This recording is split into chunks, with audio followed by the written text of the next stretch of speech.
First media சென்னையில் இருக்கக்கூடிய ஒரு மிகப்பெரிய தொழிலதிபர் தாங்க கிருஷ்ணன். அவருடைய மனைவி வேணி. இந்த இருவருக்கும் தங்களுடைய வாரிசு ஒரே ஒரு பெண்ணான நித்யாங்க. நித்யா வந்து அழகுலையும் சரி, அறிவிலையும் சரி, மற்றவங்களுக்கு உதவி செய்யக்கூடிய விஷயங்கள்லையும் சரி, எல்லாத்துலேயுமே 100% வந்து ஒரு மிகச்சிறந்த பெண்க. நித்யா வந்து அப்பொழுது மருத்துவக் கல்லூரியில் 2ஆம் ஆண்டு மருத்துவம் படிக்கக்கூடிய ஒரு மாணவி.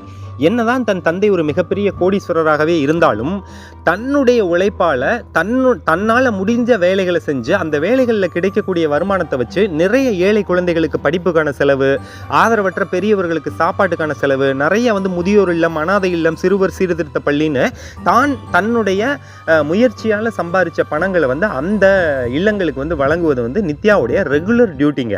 இதை பார்த்த அவருடைய அப்பா கிருஷ்ணன், அம்மா வேணி இருவருக்குமே தன் மகளை நினைச்சு ரொம்பவே பெருமிதம். அன்னைக்கு கிருஷ்ணனுடைய வீட்டில் பயங்கரமான கூட்டங்க. அது என்ன கூட்டம் அப்படின்னா, நட்ட நடு ஹாலில்